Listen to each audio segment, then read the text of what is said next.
y'all don't consider yourselves like trust fund babies. Just had a lump of cash. Like you are normal folks that just took this leap of faith and say, I want to do this, and gosh dang it, doesn't matter how, I'm going to make it happen. Exactly. You're normal.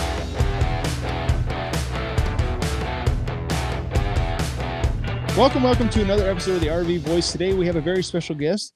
Another special guest is Gills On Wheels, Patty and Shane Gills. They've been on the road for 4.5, pushing 5 years, and they have 2 RVs. So that's why it's even more special. They travel in a truck camper. They just did a full year trip in their truck camper, and they've been living in their fifth wheel, which has been stationary down somewhere in Texas for 4.5 years-ish. So welcome, Patty and Shane Gills. Thank you. Thank you so much for having us. We're excited to be here. Absolutely. I'm glad you're glad to be here. Yeah. You guys have been supporting me, so I really appreciate that. And I've been watching you guys' journeys, and we actually may have crossed paths in Alaska, and we're in 2 totally different states. But hey, we were there. Actually, my cousins were at the car launch up in Alaska that you were talking about. Mm. Oh, wow. Yeah. Oh, that's kind of cool. Yeah. It was, there was a lot of people there though. Mm-hmm. It was he's actually from Texas too. He's even better. Yeah. Do you know where you ever heard of Scurry? Scurry. I've heard of it, but I don't remember. Is that near Dallas? It's just southeast or southwest of Dallas. It's kind of by Terrell. Oh. Yeah. Oh, yeah. Okay. Oh, we're in Fort Worth right now, actually. Very nice. Yeah, that's on the northern side, right? Right. Yeah. I'm not really sure. Yeah, I almost grew up in DFW, actually Garland. I almost grew up there, but we didn't. I'm kind of glad because I do not do well in major heat and humidity. Oh, yeah. So. It's hot. Yeah. It's still hot here. That's why we went to Alaska to try to escape the heat a little bit this summer. Yeah, it's a different animal up there, but it's wonderful. It's so gorgeous up there. So I'm happy you guys were able to do that. Yeah, that was fun. All righty. Well, let's dive into this personal journey of yours. You guys started about 4.5 years ago. I kind of want to know what inspired you to transition into full-time RVing, and can you share your story of how you first got started with RVing? Sure. So about 20-something years ago, I think we bought our first travel trailer. Mm-hmm. We were stationed in North Dakota. Shane was in the Air Force. We were mostly overseas, so we traveled. We usually would move from one base to the next about every 2 to 3 years was our average. So we're used to moving a lot. We kind of have nomadic blood in us from the military. And then when we would be like, say we were in Guam, we would travel to Australia. When we lived in Turkey, we traveled to Egypt. So we've always liked to travel, and we had been like all over the world pretty much in the military, but we'd never been in the States that much. I mean, we hadn't really traveled, as much in the States. So we had talked about when we got our travel trailer 20-something years ago, hey, what if one day we're thinking like when we're in our 70s, when we're retired, going, selling everything, going full time in an RV. And then a couple of years ago, it's more people started doing it at a younger age. And, it just became a lot more mainstream, I guess you call it. So people didn't like when we first talked about it 20 years ago, people thought we were crazy. But nowadays it's like, it's not that crazy. So many people do it. So it's not. So we just decided in 2018 or so, we started talking about it and decided to sell everything in 2020 and put the house on the market and everything. And then, of course, we all know what happened in 2020. So that kind of pushed us off to, I think it was like November. Was November or October? October was when we, the house sold. In October. But we had already moved into our RV that summer.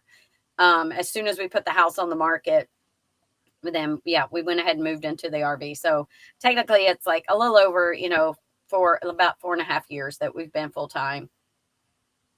Do you want to add anything to that? That's where it started. Yeah. We just always like man, a few words.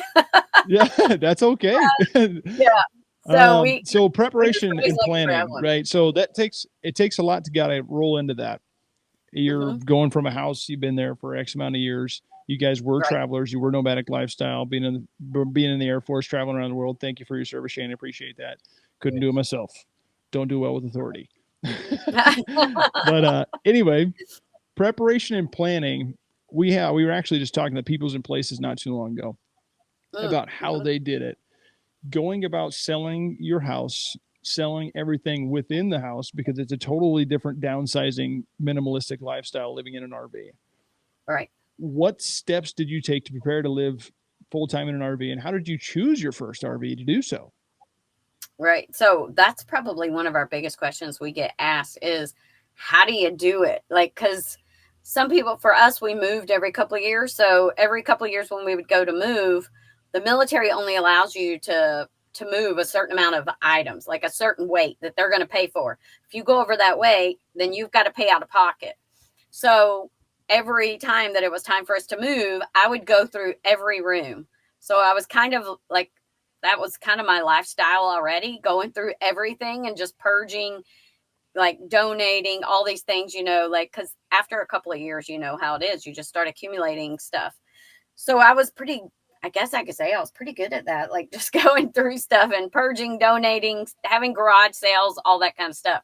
So once Shane retired, we sat for 8 years. Sorry, 8 years. We sat in San Antonio. We bought a 3,500 square foot house, 2-story. Yeah, it was huge. And then we were like, okay, this is our forever home. Let's fill it. And that was our thinking at first, So of course we had just so much stuff. So, but once we sat down and we're like, okay, this is what we want to do. We don't want to we have this huge house. Both of our sons are in college, and it's like, all we're doing is staying in this one little space. You're either in the kitchen, the living room, or you're in the bed. So it's like, why am I cleaning all this? So I first started probably a year out. I would suggest at least giving yourself 6 months to do it. I've heard of some people just like doing it, super fast, but we gave ourselves a year, and we started we would start with one room and we would go through every little thing. And in our garage, I had things that I wanted to sell at the garage sale, things that we were donating, things that were trash, and things that we put in storage, because we wanted to keep all of our items that we bought overseas. Like I have a grandfather clock that was hand built in Germany. I didn't want to sell that at a garage sale. That's more sentimental than, anything. So we did put things like that in storage, which is nice. Now our son bought a house last year, so he has it in his house now. So that, so we just kind of would go through room by room, and then, just kind of get rid of everything little by little. We had garage sales, donations. We had people like family members, friends and stuff come over if we couldn't sell something, and we would just give it to them because we're like, we've got to get out of the house. So, but we just kind of started a year out and started going through everything. Wow. Yeah. I would like to start that at my parents' house. Yeah. But I get it. There's a lot of things that, mean something and they worth something, and they don't want to, I get it, but it's not an easy thing to go through a house that you've been in for a decade. No, not at all. That's a lot of stuff. It happens quickly too. Right. And some people are a little harder to get rid of certain things. Some people are a little bit of a hoarder. So that would be Shane. But no, I thought too that it would be really hard for me. I'm like, I don't know if I'm going to be able to get rid of these, things that I've had for years or whatever. And for some reason, it was really easy for me. It was freeing. Like it was almost like a weight lifted off. It's kind of crazy. Like I still kind of feel that way, like because now we're living in like less than 100 square feet in our truck camper. And it's just so nice because it takes me, I don't know, maybe 10 minutes to clean the whole thing. It doesn't take long, and I don't have a lot of stuff. Like sometimes stuff just kind of weighs you down, I feel. So it's kind of freeing to get rid of the stuff, I feel anyways. Well, if you ever come through Boise, I still got stuff to get rid of. All right, I can do I moved out here from Nebraska, and I lived in the last place in Lincoln for about 7 years, pushing 7 years. Mm-hmm. And basically my adult life was that. And I had to, buy things, tools, other things, whatever it may be. I had 3-4 motorcycles, I had 7 go through that whole place because I used to flip them for fun. And when I moved out to across the country, I was like, holy crap, I got a lot of stuff. A lot of it doesn't mean anything. It's just, I have it because I have it. And right. Yeah. And it happens at least in the from RV where I grew up. Oh, sorry. I'm sorry. I said, yeah, it happens in the RV as well. Like things start accumulating. So you still have to go through. Yeah. Every once in a while. I'm wondering, we're kind of cutting out. The connection's kind of. Uh-oh. I think it's actually me. Give me 1 second here. Okay. I think it might just be my phone. So I'm a little worried there. But anyway, I think we're going to be good. Are we good? Okay. I had that issue majorly. And I still have that issue. I just find stuff, I'm like, why do I have this? And it's like, I don't know if I could ever just live in an RV. It'd be freeing. I'm sure it'd just be like this weight off my shoulders. Just like, oh my gosh, I got all this stuff gone. But then like, at least the Midwest lifestyle, when I was there, it's like the tractors 3-4 times before that were in the backyard. Why? Because you could go pick a part faster than you can get it in. Just how it was, and we had stuff around. I mean, I'd go pull something off this Jeep to put on this Jeep because it'd work. And I've done that. I grew up doing that. So like hanging on to stuff was just part of the lifestyle. Yeah. No, that makes sense. Yeah. It's different. But you figure out that once you've done it for a while, you just kind of figure out that you don't really need, it'd be great to have a tractor or a truck or a RV or whatever, where you can just go pick some parts or whatever, but you learn how to find them. There's like so many RV stores and RV, manufacturers, repair places, kind of all over the place, like you guys and stuff. And you can find it out there. Absolutely. Yeah. It's, and we're trying to make that easier with Bitch Fix, so. Right.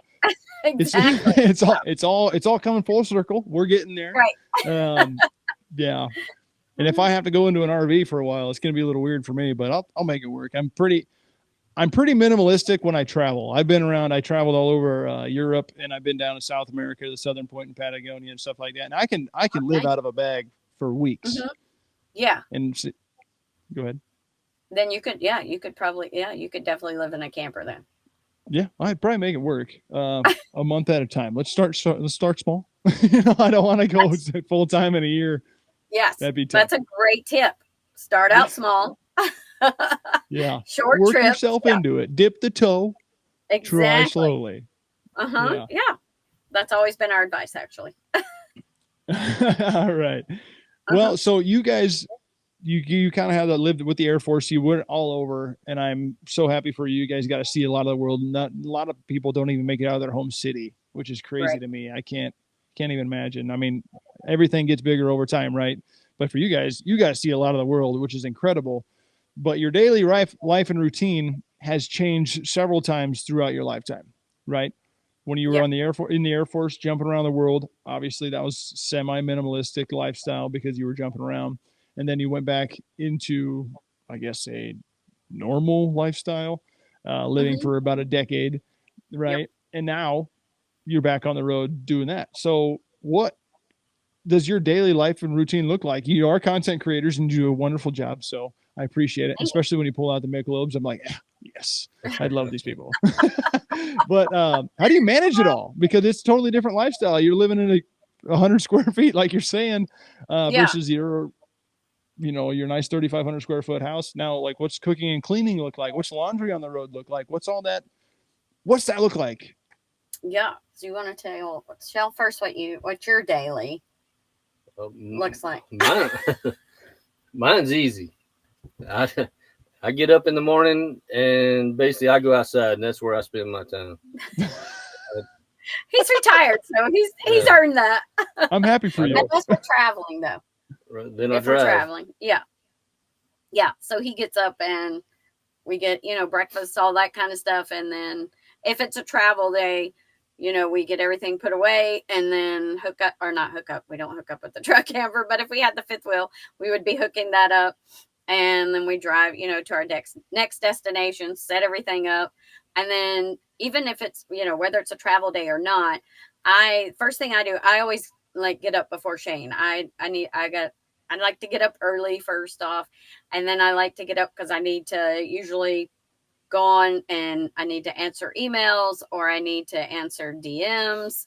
I need to make a post. I have to, how it is when you make a post, you have to engage first, then you make the post, then you have to engage after. Like it's a lot of work to do all of that, reach out to companies and, all that, send invoices. Like that's usually what I do. So that's, whether it's a travel day or not, I have to figure out when I'm going to get in some work. Either it's early in the morning, or once we get there and get set up, then I'll do it then. And we're constantly making content. Yeah. So that's another part of our routine. Is like, even this morning, I told Shane, we're about to pull out of a campground. I'm like, okay, we haven't filmed us pulling out of a site in a while, so go ahead and then I'll follow you. So it's like, constantly lots of video and lots of pictures like that. I mean, that's just part of our life being content creators. So that's always a part of it, whether it's a travel day or not. You have to make content to make content. Absolutely. And have you seen anything like content wise that's like easier than I've seen some nothingness go viral. Oh yeah. Yeah. You know what I mean?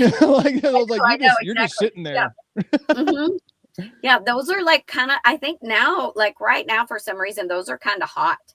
Like if I just do a video of just Shane and I sitting by the camper, put like something on it, but it has to resonate with people. Like you have to put something on there that they're like, oh my gosh, yeah, that makes sense. Or that's me, or I want to do that, or whatever. Like we put, we're empty nesters. So we might put a caption on there about being an empty nester, and this is what your life can look like, just hanging out by the campfire, whatever it might be. And if somebody's like, well, I'm an empty nester, I want to do that. And so they, then they'll share it, or they may comment on it, or whatever. And so as long as it's like something like, to me, I found the content that takes me like, a minute to make versus an hour always does better. Yeah. It just always does. Why? I don't know. You put all your heart and soul into it. And like, this should be perfect. I know, yeah. I've been the same way. I've done it. So good. Some of my best put together reels that I do like on my own time for fun. Because I go travel and hike and dirt bike and all that stuff. And those never do anything. Mm-hmm. And then like the ones that I have just like me walking out to sit down and it says something, just takes off 3,000 plus views. I'm like, well, geez, and Pete's, the other one got 100. Yeah. No, I know exactly what you're saying. And I don't know what it is now. It's like, those are the ones, but I've always tried to, like, when people ask me like content creation advice or whatever, I like, what you want to share is something that you want other people to share. Like you want them to be like I was saying, like that resonates with me and that makes sense. And I like that. And I'm going to share that. And so the more, the more shares, then the more the algorithm kind of pushes it. So. Absolutely.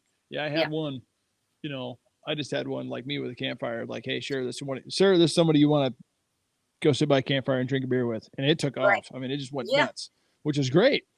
And I don't know, it makes it simple. But not all of them are simple. And you guys do a great job at it. That's why you have 150-ish thousand followers on Instagram and you're doing great. Thank you. When did you guys start doing that? On Instagram? I guess either. Yeah, probably. It was like right before we went full time.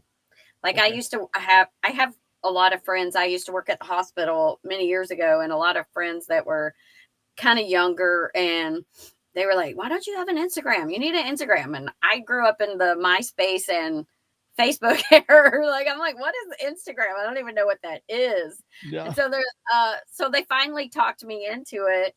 And they're like, you could share all of y'all's, because I would just share our camping, like, hey, this is where we're camping this weekend. This is what we did or whatever. And people kept saying, we love watching your stuff. You should have your own like page, like, we started a Gills on Wheels Facebook page at first. Then they're like, well, you should do Instagram. And I'm like, I don't even know what Instagram is, and when we first got on there, it was pictures, but it was almost immediately after where the reels started. And I had a cousin that was younger as well. And she's like, you need to make reels. I'm like, I don't know what that is. So, real moments. Yeah. So I guess it's been about, a little over maybe 4.5 to 5 years. We started the Instagram page, and then it didn't really start taking off until we went full time. And then I started making reels, and just some of our reels just started going viral. It was, I don't know why. Well, like well, you you've said, done a great job at that. Thank you. All right. Well, I'm sure since you've been starting this 4.5 years ago, you've had some challenges, right?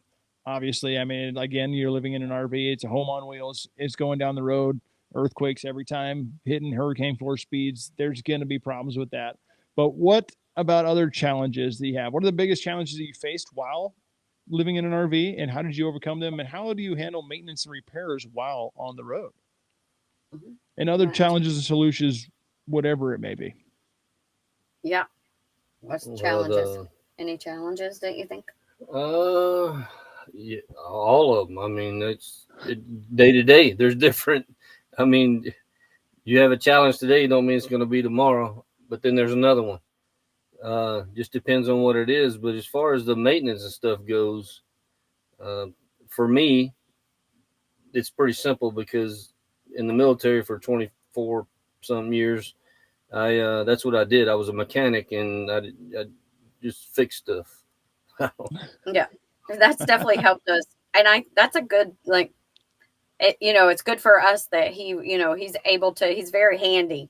And like, I think that helps a lot if you are an RVer. Not mandatory for sure, because there is YouTube and there is, like you guys fish RVs. So you don't have to be handy, but if you are, that definitely helps for like I don't know. I mean, yeah, if it's a huge problem, he's going to need some help. Well, but and especially if you've got somebody that actually knows what they're doing, and I can talk to them on the phone and they can walk me through it. Right. I kind of know what they're talking about versus somebody that's just never done it before. So I'm kind of lucky, I guess, in that part of it.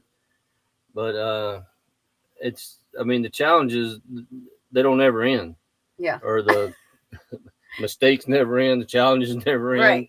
But it's not something that deters me from doing this every day.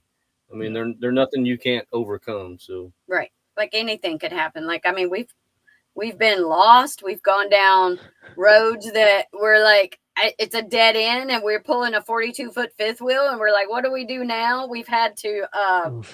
We accidentally went on an ATV trail in Alaska. We thought it was a road. And we were going miles and miles up this road, and come to find out it's not even a road. So we had to back all the way to like a tiny spot. Like, I mean, it's always something. Anything can happen, and we just have to learn. Like, we had friends with us, and she was like in tears, and and I'm like, I've tried to tell her, I'm like, we're gonna get out of here. Even if we have to call a wreck or whatever, we're gonna get out of here, and then we're gonna laugh about this later. And that's exactly what happened. We got out of it, we figured it out, and then you laugh about it later. Like, I mean, things happen and things break in life. They might happen a little bit more in an RV, probably a lot more in an RV, but you just have to learn to roll with it and learn that that's a part of RV life. And yeah, you have to, like, that's one thing that I've really had to learn is how to just kind of be like, okay, instead of like, oh my gosh, what are we going to do? You just learn I've learned to like kind of chill a little. Because of me. That is true. He has taught me that. That is true. He's always taught me that though. I'm always high strung. if I can get in it, I can get out of it. Yeah. It's okay. Yeah. It's not the end of the world. Right. Well, I wouldn't want to pull a 45-foot fifth wheel anywhere up a mountain and then turn around and have to back it all the way. That gives me anxiety, man. I grew up on a farm back in trailers, but dang. Yeah.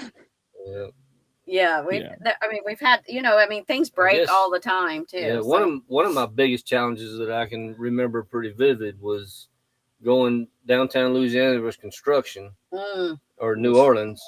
New Orleans. New Orleans, and then all of a sudden it said the bridge was, or the underpass was only like 12.6. That's right. I can't fit there.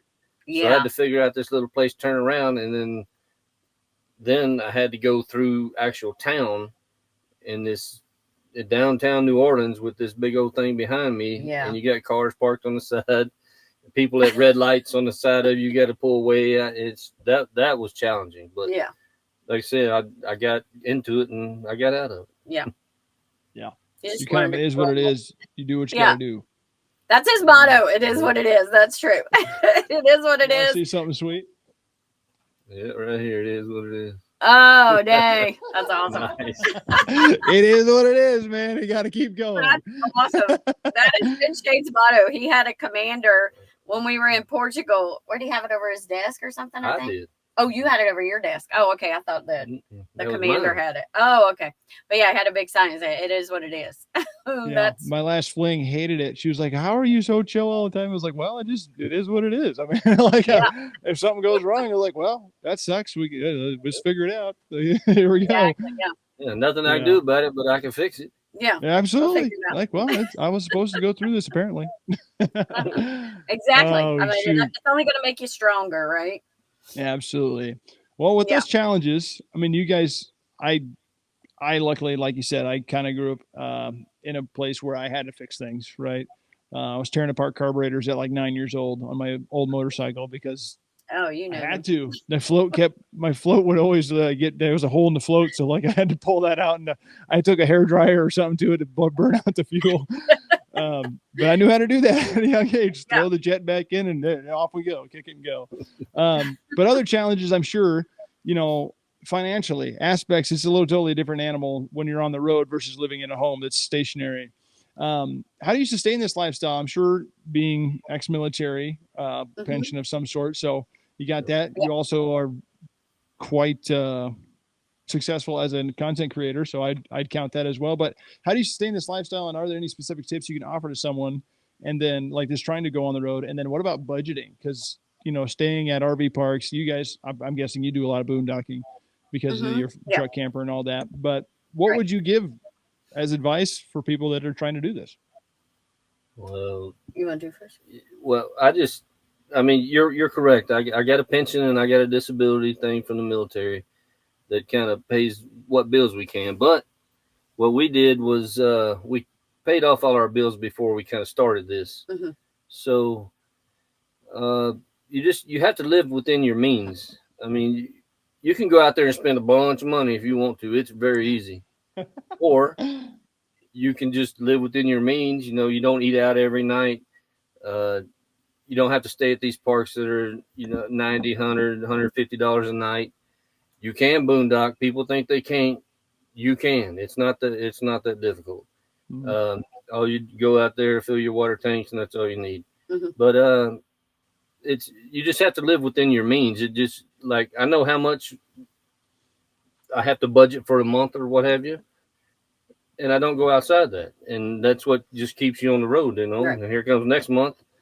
There's the paydays, there's the bills out of the way, and here we go. Mm-hmm.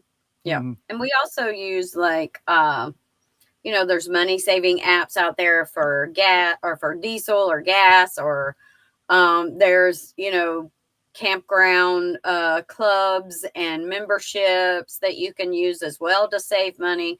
I mean, there's tons of ways to be able to budget and to be able to, like, okay, here's what I have to spend.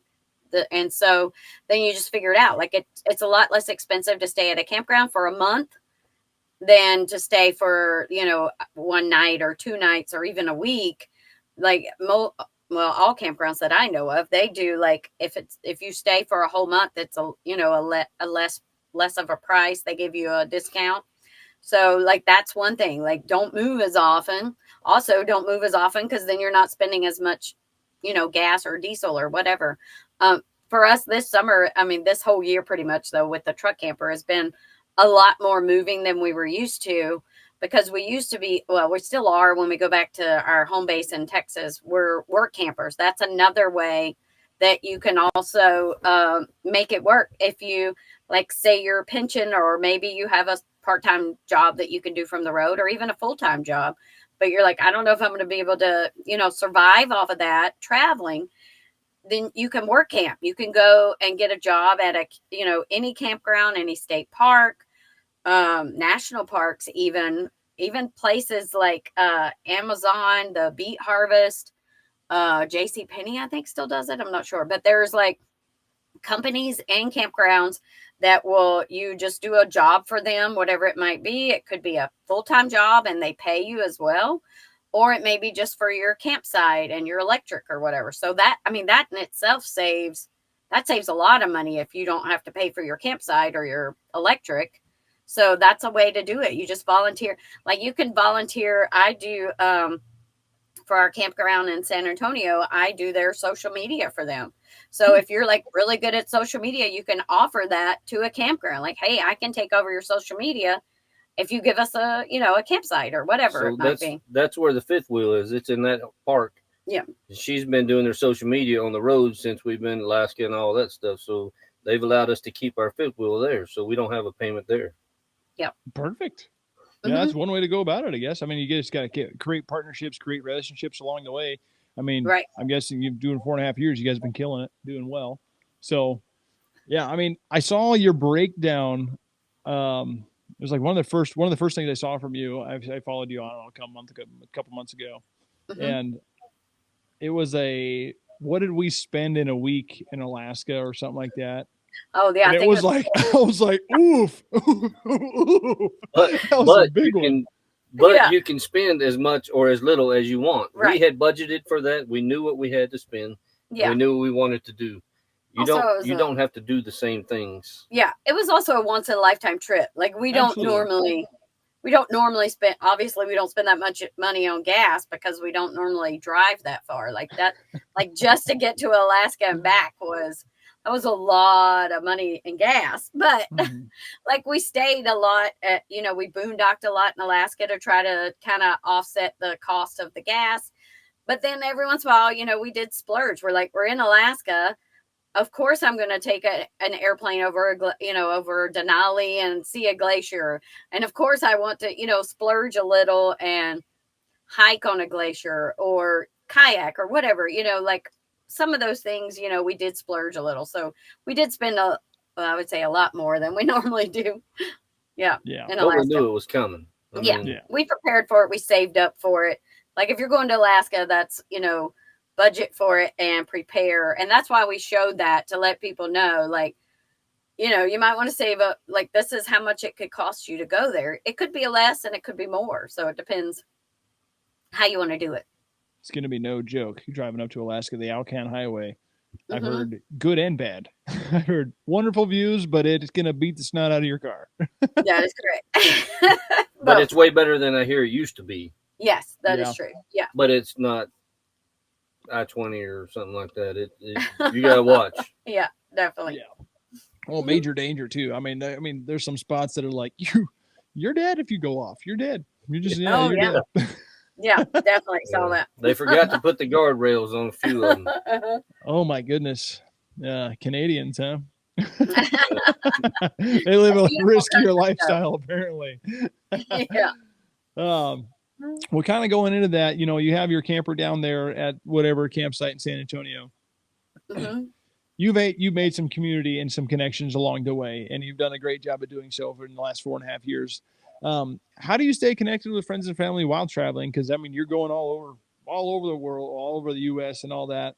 And then, have you found a sense of community within the RVing community? I mean, that's how we found each other, and I appreciate it, because I wanted to do something else besides sell RVs, and here I am doing this, and I'm enjoying what I'm doing. So, kind of walk us through that. Sure. You want to tell how we keep in touch with everybody? Well, I mean, I can name a few of them. As far as most of the friends on the road and stuff, fortunate again, military. People I've been stationed with, I probably have at least a friend, if not a few, in every state in the United States. And we've done it, I don't know how many times so far, just drove by and stayed at their house, visited with them for 3 or 4 days, what have you. Matter of fact, we just came from a good friend of mine that we stayed at their house for 3 nights. Yeah. And that was cool. As far as family, that's why we come back to San Antonio. So we do our trips and stuff, and then we come back and sit for a little while, and our families are there. Then when we do travel, normally we go to the east side first, so we stop by and stay at Patty's family for a while. Yep. And, I'm from Georgia. And it's, I mean, you don't get to spend like normal families do together, but I mean, we get to see them few months out of the year, and then we go off and see everybody else. Yeah. But if we are on the road though, we do, I mean, we're constantly texting.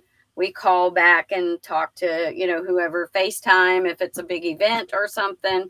And then like when you asked about the friends that we've met on the road in the community, is probably some of the military community to us is probably top of that, but I would say the RV community is definitely right up top with the military community. Like, we've met some of the best people ever, and since we've been RVing full time.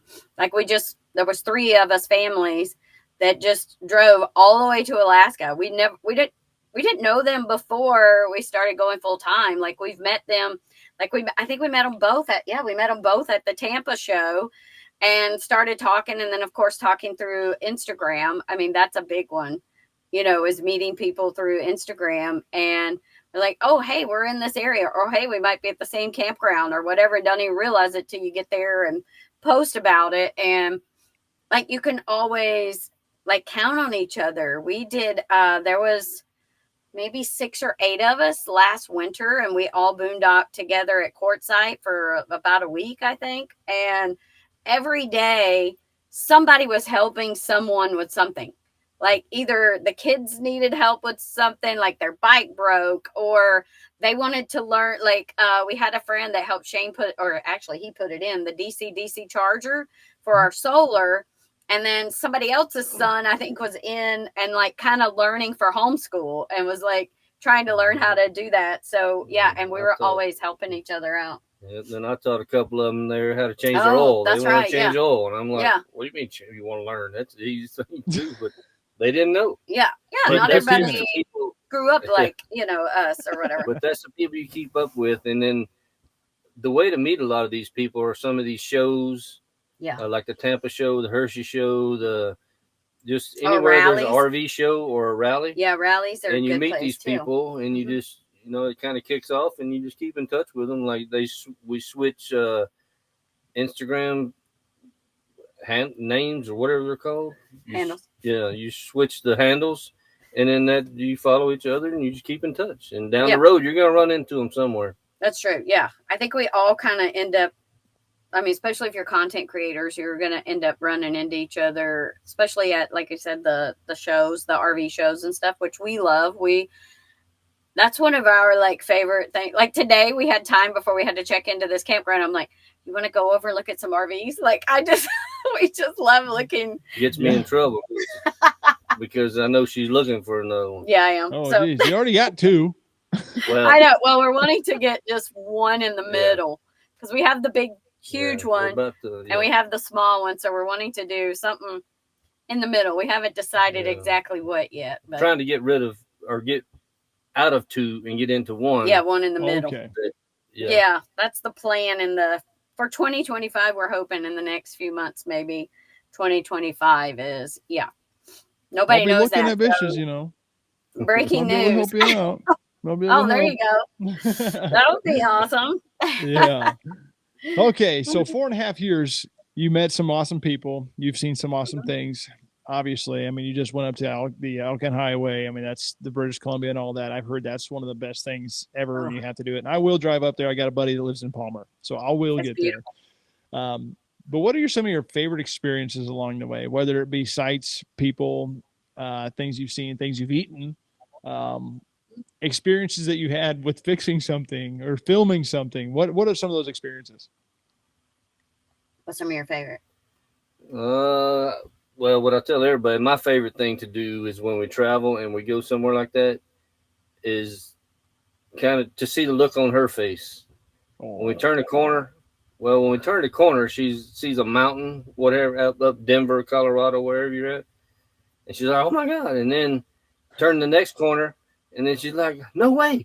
Oh, then turn the next corner. I thought I already saw the beautifulest thing I ever seen. You're making me cry. I didn't know that.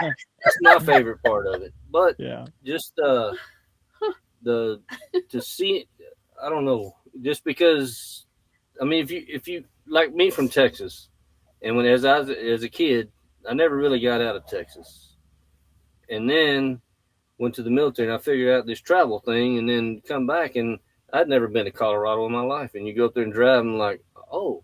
Wow. You know, that's cool.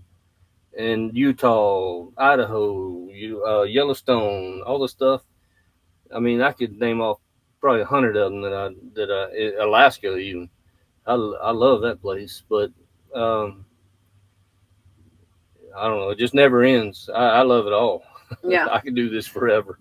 Yeah, like we start to get the itch. I don't know if you've seen that reel where they're like, "I'm starting to get the itch" or whatever, and it blinks to that. Like that's how.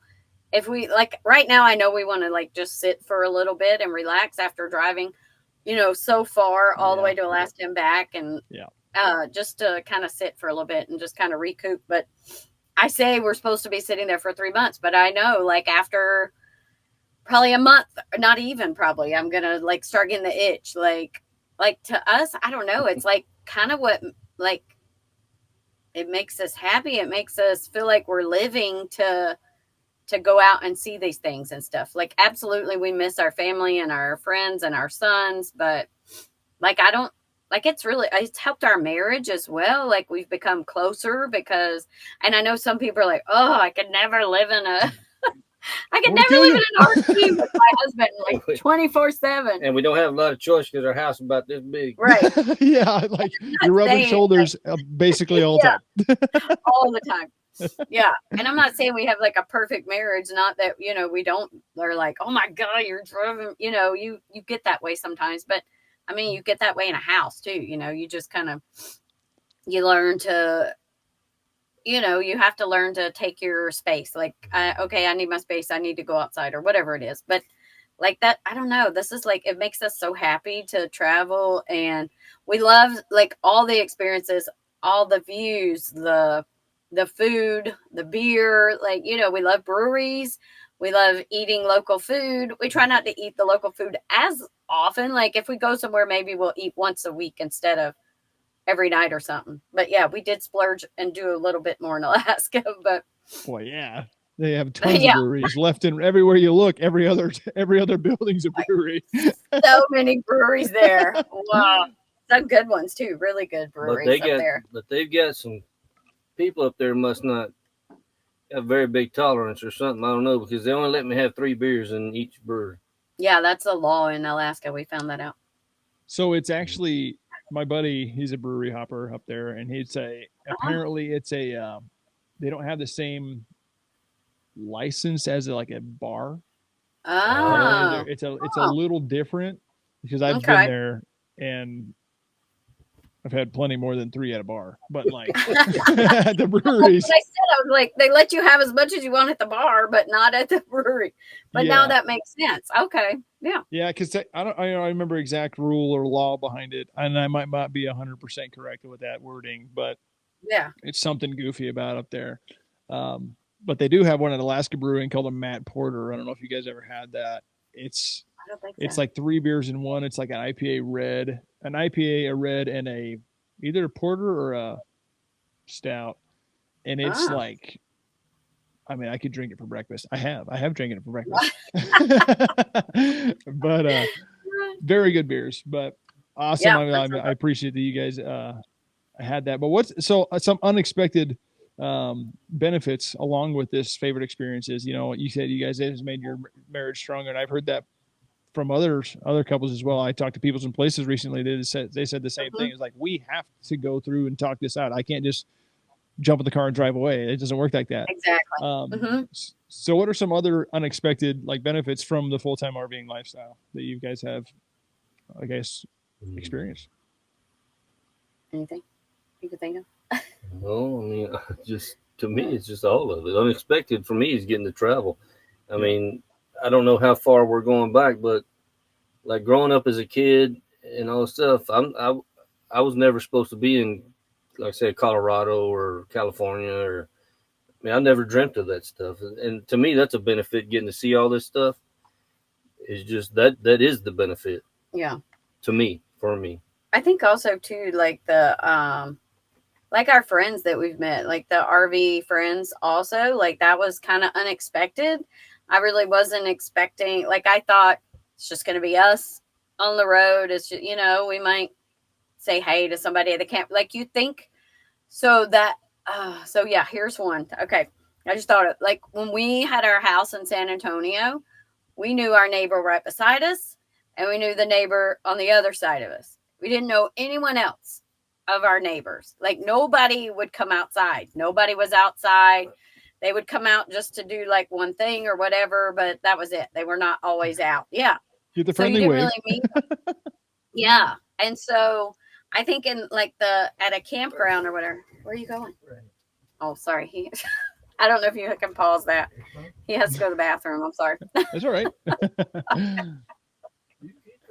Should I keep going? Well, shut the door. I'm going to be.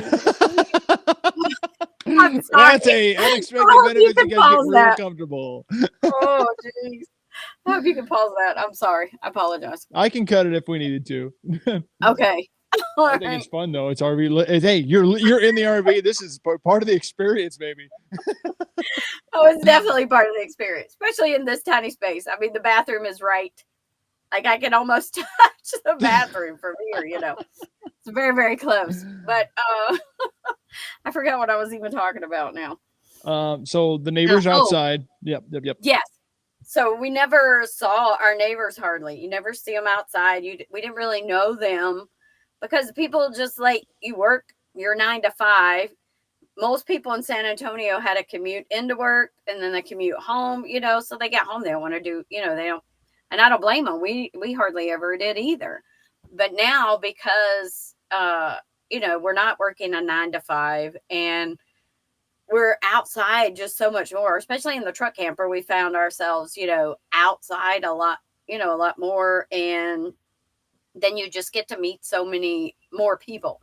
Some like people at the campground, or like you said, like we were talking earlier at an RV show.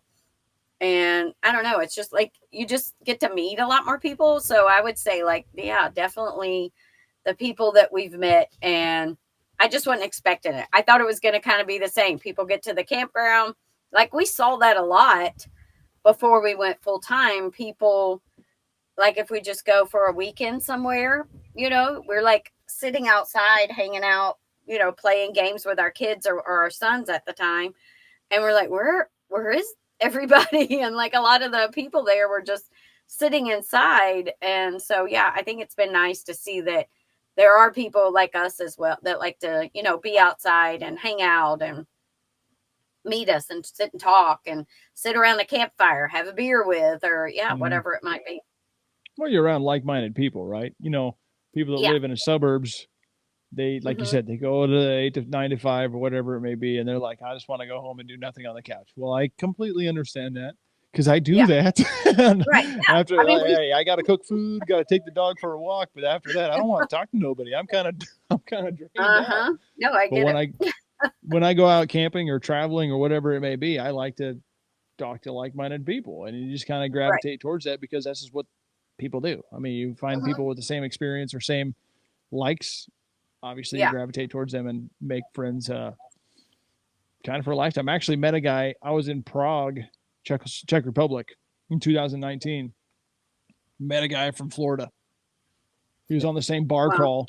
And like a year later, he's like, hey, dude, I'm coming through Nebraska. You mind if I crash? I'm like, sure. I'm like, come on over. I got some guy. So awesome. Just like right time, right place. His name's Duncan. I still talk to him every once in a while. Cool dude. Like, what are the chances? Yeah. That's so cool. Yeah. So another thing too that I would say is like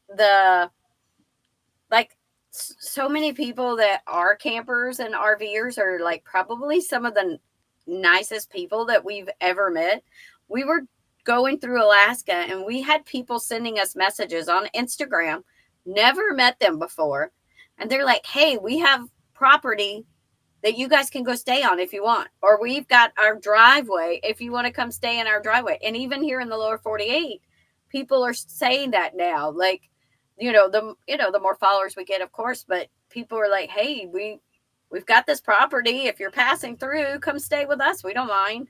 So it's like, that's been, and I still can't believe I'm doing that. Like, stay at somebody's house I don't know. Like, my mom is always I'm sure worried. Shane's strapped, so I'm not too worried about it. Yeah. Well, not so much because we just drove to Canada. So.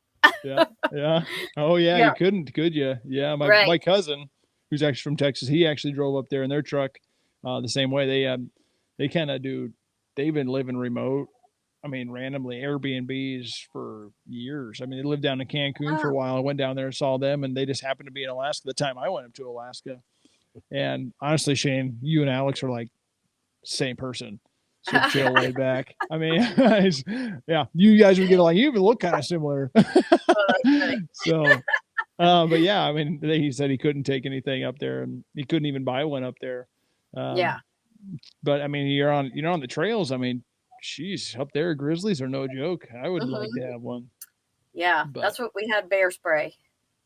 But yeah, so you met a lot of cool people along the way. So that's favorite experiences. I really appreciate it. You guys have gotten closer over time. That's awesome. But yeah, as a beginner, a lot of those things are like maybes. I don't know exactly what they would be, but like, what other advice would you give to somebody that's wanting to start to full-time RVing? Because it's no joke to try and do this or want to do this. Right. And then you do it, you pull the trigger. You could fall flat on your face quite quickly. And, definitely. Go ahead. What? I don't know if he was finished. I thought he was. Sorry. The question is what are the top 3 to 5 things you tell them? Like, here's what you need to do.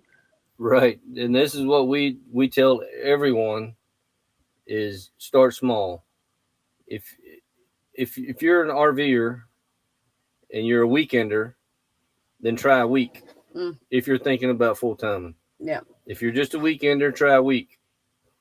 And then if you do it, 4 or 5 days, then try a month maybe. But don't just jump into it and go buy the biggest, Prevost Class A bus you can get. And, start off within your means. Start off a week, 2 weeks, 3 weeks. See, because, yes, if we had sold our house and everything, then we'd just been stuck. But we already knew that we could do this and that this is what we do because we had been doing it for a while. I mean, even at the house, we would stay out the campground out there for a month or something. No, really. Or, I mean, we know we can stay out there. It's not, it wasn't that big of a deal to us, but you have to start slow. Don't just, next Friday, sell all your stuff and be like, hey, I'm full-timing now. Because it may not be what you think it is. Yeah. It's a great way of life, but it is what you make it. And it's not like your normal going to the laundry room to wash your laundry and then you can go upstairs and take a shower real quick or whatever. Or, yeah. I forgot to mention that earlier. A big stove and stuff to cook your dinners and all that on. I mean, that don't happen. And so you can't just jump in with both feet having never done it. Right. I think some people do that and it works for some people. I've heard a few people talk about like they just sold it all and never even been in a camper before, never owned one, never pulled one. And I think that's pretty brave and awesome. It is. Baptism by fire. Yeah. But it could definitely backfire for sure. But for us, like we had been RVers for many years. So it was a little bit easier for us. But so, yeah, we've always like suggested, especially if you don't even have an RV, like at least go rent one. Like even when we came back from once Shane retired, he retired in Portugal. We came back to Texas. His family all had RVs and would always go RVing. At the time, we didn't really know what we wanted. We didn't know if we wanted a fifth wheel, if we wanted a Class C, like what we wanted. So we were like, let's just rent one. Let's rent them and see, and then figure out from there. And that's how we were able to figure it out. So that's another tip that we always give is try to go rent one. Like there's so many, like RV Share even, you can, or whatever. Yeah, there's lots of companies that you can rent it from somebody that owns it already even, and they'll set it all up for you. And at least you can don't even have to pull it now, because when we did it, we rented it from on base and we still had to go pick it up on the base and then take it to the, pull it to the campground. But they even have places now where you can just go, you just drive to the campground. It's already there set up for you and everything. So like it makes it a lot easier now to try it out. Because we had a friend actually, I think it was Shane's 50th birthday party or something, and they did that where they had the art. It was though. Don't be telling people. They had it set up there at the campground. All they did was show up. But they had never been in an RV before, and so they went. And after that weekend, she's like, I can't do this. I cannot. She's like, there's no way that I could do. So at least they weren't out of, $100,000 from an RV that they bought. They tried it out and she's like, no, it's not for me. And that's fine. It's not for everyone. But yeah, at least try to rent one on your own. Try to rent it through a company where it's set up for you. Ask a friend to borrow theirs even. Go stay at their house in their backyard. Anything to try it out first. Because I mean, it's a big change going from a house to a small RV for sure. Oh, yeah. And also one more thing on that is if you've never pulled a trailer, you might get some help before. Yeah. I mean, it seems easy, just pull it down the straight line down the road, and there's more to it. I mean, even the wind on the road, you got to slow that thing down a little bit. Wider turns, backing up. There's a lot of people who can't back anything. Mm-hmm. I've helped a lot of people actually in campgrounds that get there and they're like, oh no, I thought I had a pull through and I can't back this thing up. But just make sure you know what you're doing. Just go out in a Walmart parking lot after closing or something and practice backing up.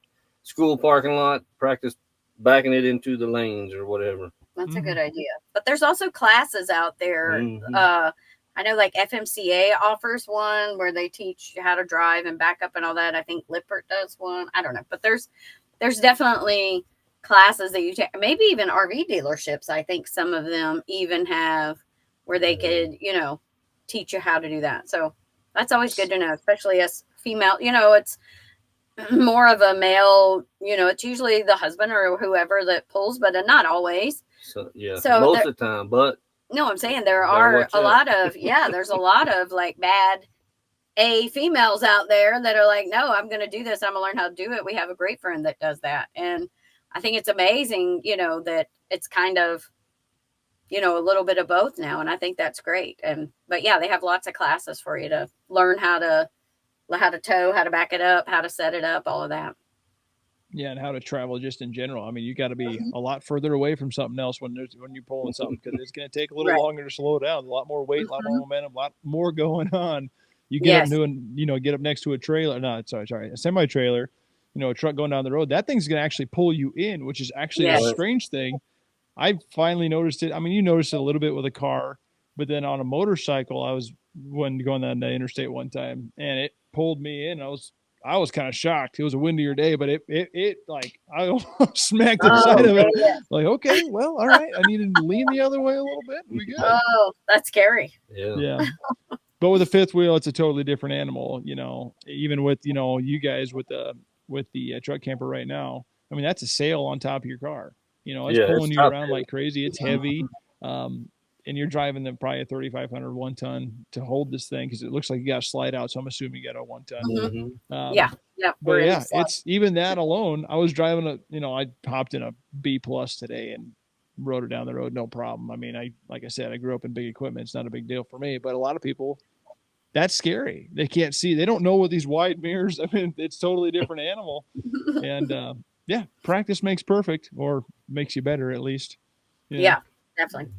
So, all right. Well, future plans. Where are you heading next? What are you doing? What's the future goals for the RV journey? And I guess, how do you see your RV life evolving? It sounded like you want to get rid of both the big ends and land somewhere in the middle. That's the plan. Yeah. Preferably kind of like a Class C, maybe. Yeah. Something like a small Class C is what that's kind of what we're, either that or a smaller, not huge travel trailer, but But as far as plans, of course, right now this is our time of year to go back to San Antonio, and we'll spend a couple months there. And then our plan is to go. We haven't been on the northeast side of the United States yet, so maybe our plans are over on the northeast this coming year, starting in the spring. Yeah, I want to go up there real bad during the fall. Yeah. Yes. Bad. Oh yeah. Yeah. We're hoping to stay till around the fall time. Yeah. So that's probably our plan, and that'll be our last of the 50 states, hopefully. So we're going to call it 50 and 5. Yeah. Next year. So that's our motto or whatever you want to call it for next year, is because that'll be our 5-year at the next October. So we want to hit all 50 states in 5. So it's our 50 and 5 is going to be our motto or whatever you want to call it for next year. So yeah, we want to hit, and we're also going to be hopefully is the plan to May for our 30th anniversary. We're going to fly to Hawaii and do a rental there, because we've been to Hawaii before, but we're not counting it because we didn't RV there. So we want to, so we want to go get like a little van or whatever, just something to say that we've RV'd in Hawaii. So that'll be our 30-year anniversary in Hawaii. And then, then come back and finish the rest of the 50 states next year. That's our big plan for next year. That's cool. It's kind of on my to-do list for the Hawaii thing. I want to go there, like take 2 weeks, live in the van, because you can park up. You can literally back up to the sand, camp out. Now I'm just going to get someone to teach me how to surf. That's all I want to do. Just leave. Really I can live in a van, no problem. Like, just teach me how to surf. That's all I want. There you go. So, that would be awesome. So that's our plan for now, is for, to try to figure out, like, that was another reason, like the fifth wheel's just, it's a little big and cumbersome. We're getting a little bit older in age, so that, and the truck camper we love the truck camper, and it's been great to us, and it's we got it for Alaska. We took it to Alaska. We had some great times, but it's we're wanting somewhere in the middle.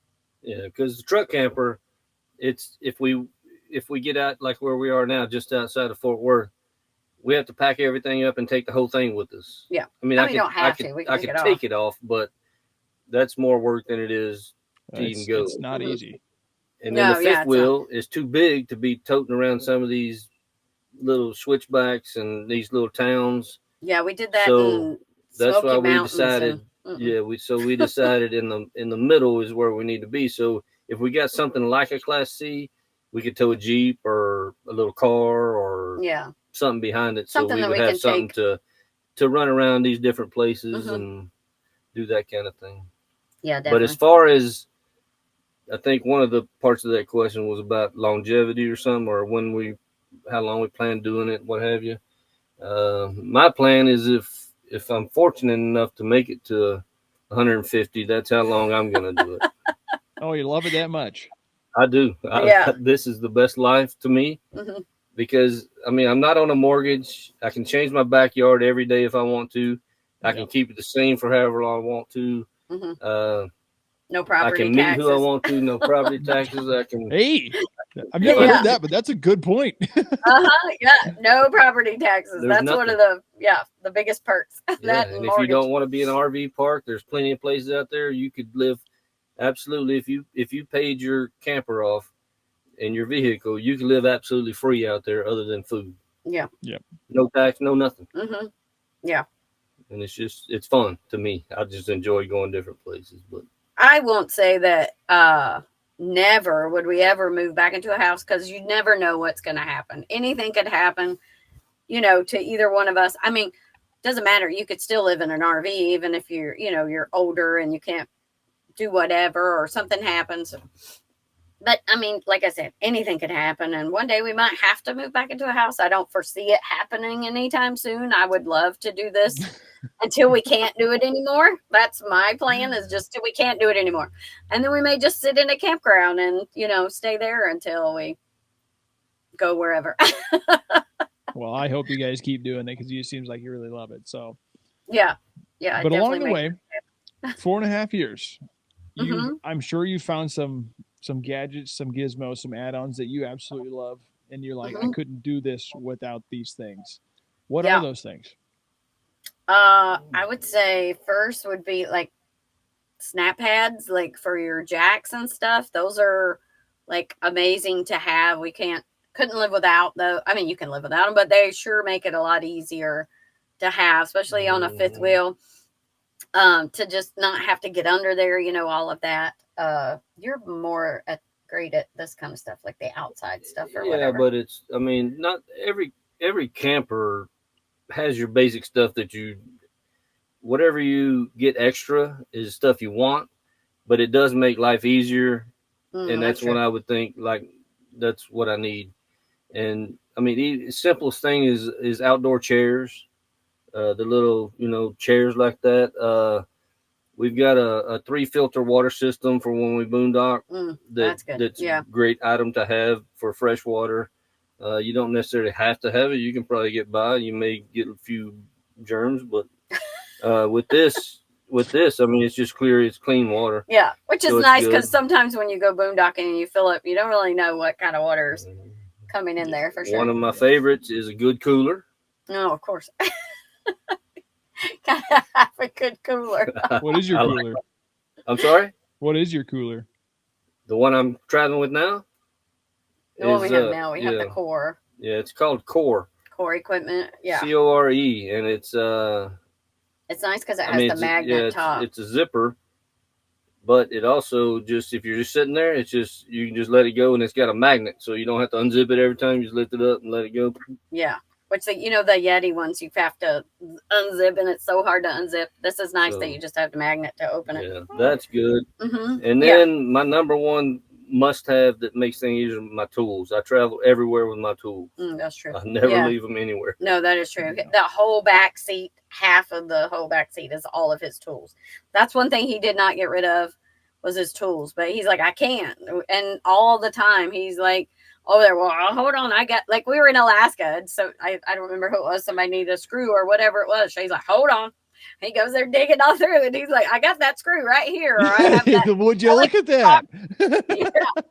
Like you were talking earlier, going out on the tractor. He's like, oh, I got that. Don't worry. And that's what Sam and them, they had a water leak. And he said, I don't guess you have any PEX crimpers, do you? And I said, I sure do. He said, okay, I'll go get some clamps. And I've got the clamps too, if you just want. Just random stuff that I fix about anything out here. I told you he's a hoarder. But it's good to have those kind of things for sure. But that's some of my must-have things. Yeah. And a tire table, outside little table. We got one that's called a tire table. It hooks onto my tire.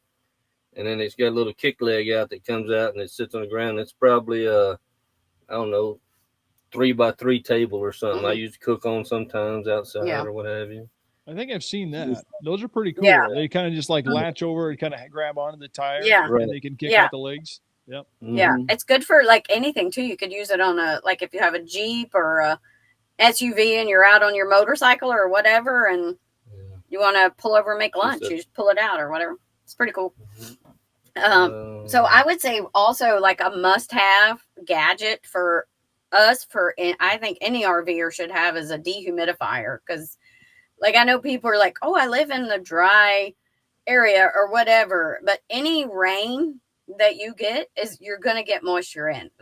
And if it's a humid climate, definitely need a dehumidifier. And even if it's not humid, like we still get like just a little bit of water, and that's your number one, nemesis in an RV is water. You don't want any water anywhere. So that's why, we've always had a dehumidifier in all of our RVs that we've ever owned. It's just, you don't want, and it also helps, like it keeps your RV cooler. In the summertime, it helps with keeps the humidity out. So it's cooler inside. Like they're just, all around great for everything. You'd be surprised the moisture in the air. If you get one, if you don't have one and you get one, the amount of water that collects in that thing is crazy. Yeah, definitely. That's definitely one. Yeah. Gosh, there's so many gadgets. I don't know. Foldable or collapsible. Any kind of collapsible items are good. Yeah, that's true. Like, because you don't have a lot of, especially in our truck camper, we don't have a lot of space. So any RV, you're not going to have the same amount of space that you have in your house. So they have collapsible bowls, collapsible colanders, all kinds of things that collapse. So then they're not taking up this much room in your cabinet. They're only taking up this much room. So things like that help. Yeah. Any kind of storage things are always good. If you don't mind me asking, the table, what did that run you? Obviously I can look it up, but my phone's over there. No, we worked with them, so I don't know exactly what it runs. Well, don't that's cheating. Yeah, sorry. How about the core cooler then? Did you have to buy that one, or you work with them too? No. You guys are doing it right. That's awesome. Yeah, I can send it to you though if you want. I can send you the links to everything. Perfect. Well, I'm guessing you have some affiliate links and all that in your link in bio and Bitly and all that. Yep. In your link tree or whatever it may be. So check out all those things. I'm sure they got lots of them. And last thing, what's your why? Why do you do it? You kind of answered it a little bit, Shane. You jumped into it. You love watching her see all these new things. And then Patty, again, you just like doing it, meet new people and all these experiences you're having. But like, what else drives you to do so? I think freedom. Yeah, freedom's a big one for sure. We like having our freedom. I had a 9-to-5 job before we went full time, and in that job, I was having like so much anxiety. I had to take it was like such a stressful job. I was having to take like anxiety medication. I'm not saying that everyone's job is that way. Absolutely not. Mine just happened to be that way.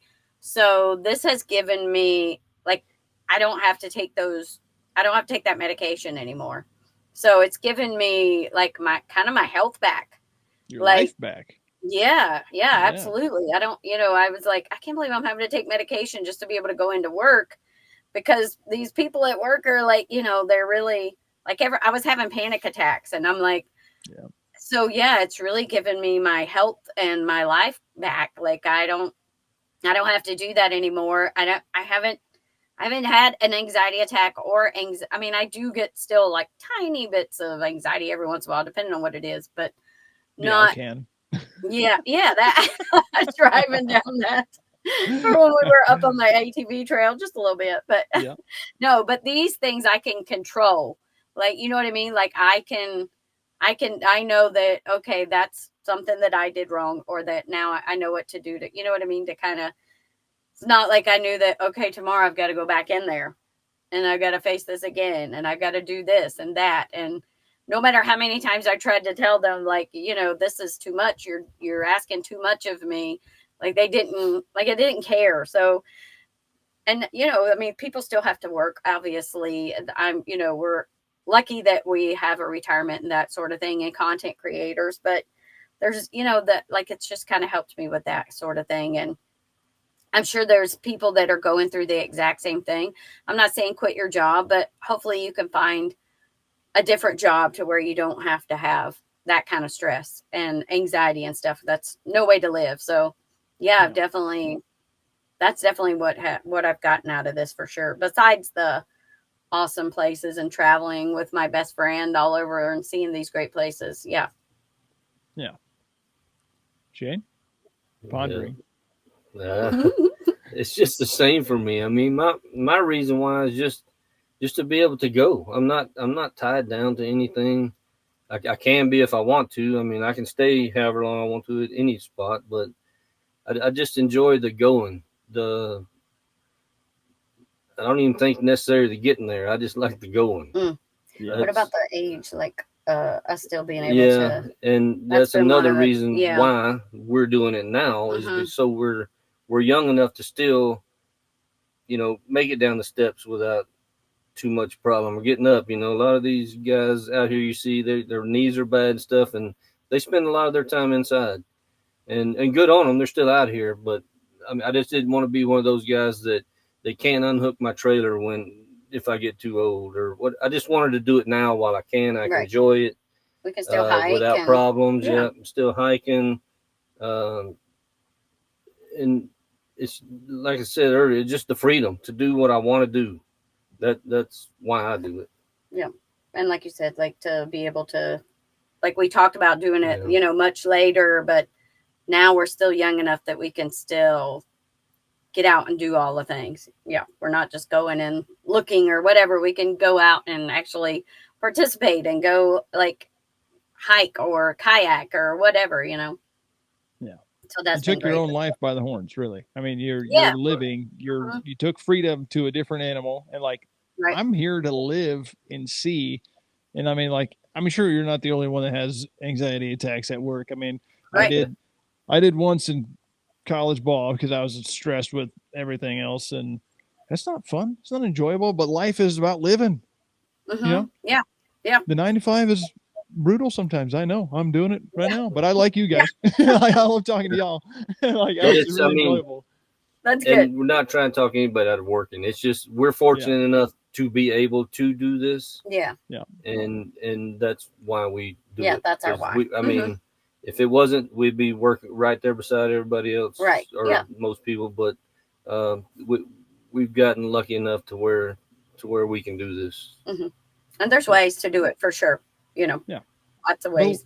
but along that point, this is like one thing I really like to talk about is y'all don't consider yourselves like trust fund babies, just had a lump of cash. Like, you just, like, you are normal folks that just Right. took this leap of faith and say, I want to do this, and gosh dang it, doesn't matter how, I'm going to make it happen. Like, Exactly. you're normal Yes. folks and y'all do it. I Right. tell all I've got some good friends of mine that they camp on the weekends from Memorial Day to Labor Day, and they're out there every weekend, and they're wondering why. Like, hey man, why are you doing this? And I'm like, well, I already came to the realization I'm never going to be rich, and while I've got the money just to sustain whatever I want to do, that's what I want to do. Then I'm not going to have millions of dollars to leave my kids, or I haven't been given millions of dollars. No. I made my own way, and this is how I choose to use it. Right. And I mean, I'm never going to be rich, so Yeah. Well, ain't no need in sitting there and putting money in the bank, putting money in the bank, putting the money in the bank. Can't take it with And you. then I'm Right. going to die. Yeah, then I'm going to die, and then that's that, and then Yeah. never got to do what I wanted to do. But Exactly. I do now. I took that and said, okay, let's Yeah. just go. We'll live in our means, and here we are. He was he was enlisted in the military, not an officer. So we make enough to like buy some groceries or something with, from the retirement. It's not a lot. But yeah, it's, we both grew up, middle lower class probably. And no, nobody has given us any millions of dollars. I mean, if anybody wants to, sure, we'll take it. But Shane plays the lottery now that we're back in Texas. He plays the lottery every time we're here. So maybe one day we might be, but no, Wouldn't that be cool? yeah, that would be awesome.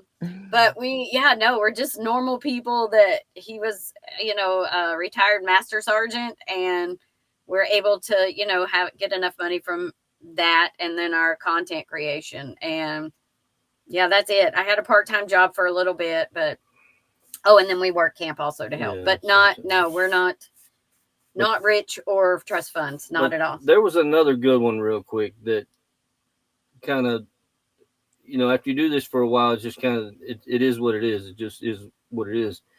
And we've had a couple that called us that they actually quit their jobs because of a picture we had put, or that Patty had put out on Instagram.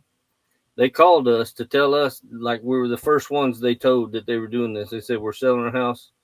We're going full time now just because of that picture y'all put out there. Well, wow. They had been talking about it for many years, and he retired from the Air Force as well. And then they were like, oh, now we're going to buy this big house. And then, but anyway, not that has anything to do with it, but no, they just, he was like almost having the same issue at work. He was having all the stress because after he retired, he went and got another job. And it's like, so many people do that. And it's like, but yeah, they just were like, I'm so glad that I saw that picture that day. And it made me realize we were at Glacier National Park. And he's like, and it made me realize I need that. Like, I don't need all this stress at work. we can live off of my retirement. I don't need to have another job and all the stress. And so, yeah, they called us first to let us know. And I was like, oh, that's awesome that you guys, and now they're out traveling, and she's always sending me pictures and like, this is so awesome. We're living the best life. And yeah, it's pretty awesome. Well, that's darn cool. I kind of measure like how I'd hang out with people, and I'd probably have a couple beers with y'all. I think we'd get along just fine. Nice. We would love that if we ever get where are you guys located? Boise. Oh, Boise. Oh, okay. Oh, yeah. I love Idaho. We definitely coming back there. Yeah, it's a wonderful place. It's I got fortunate enough to move out here, work for this company. So I'm very lucky. Again, I can take out any used RV basically anytime I want. Nice. I have a lot of camping. I like sleeping on the ground. I'm one of those people. But eventually I'll get to the point where I want to take a camper with me. But anything else you guys want to share? I did want to add one more thing, I think, to the why, like what he was saying about our friends or whatever. I think that's another why for me is kind of inspiring others. Like we get that a lot, that people say, you know, maybe we didn't inspire them to quit their job and go full time, but maybe we inspired them to get out and camp. Like we've even had people say, we've never camped before and we want to try it because we see you doing it, and we did it and we love it, you know. So we may not be inspiring them to live like us, but we have inspired, and we get messages all the time, people saying we've inspired them or inspired them to switch jobs because they're like, I'm not happy in this job, and you're reminding me that life is short and that we need to do what makes us happy. And so, yeah, I've had people tell, or one lady just told me that the other day. She's like, I just couldn't handle my job anymore. It was just too stressful. So I quit, and now I'm taking another job. And she's like, it may not be as much money, but I'm happy. So yeah, that's all that matters, is that you're happy, I think, and live the life how you want to. Absolutely. So like, you know, the bucket list keeps getting longer, but as you go on in life, your life keeps getting shorter. So you better start checking them damn things off. Exactly. Absolutely. Yeah. Shane didn't even realize how many bucket list items I had till we started going full time.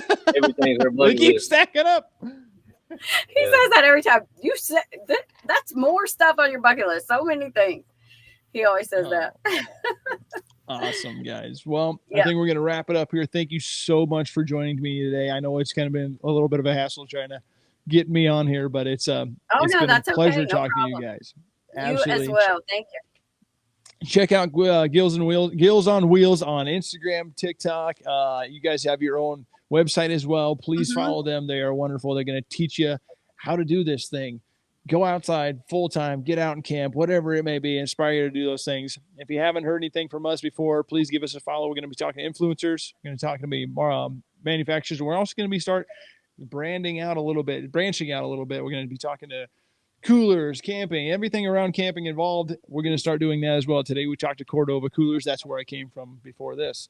And they're kind of competitors with Yeti and Arctic and all that. So, guys, again, thank you so much for joining. It's been an absolute pleasure talking to you guys. It's probably my favorite interview so far. So, thank don't you tell so everybody much. that. I mean, you guys are absolutely wonderful.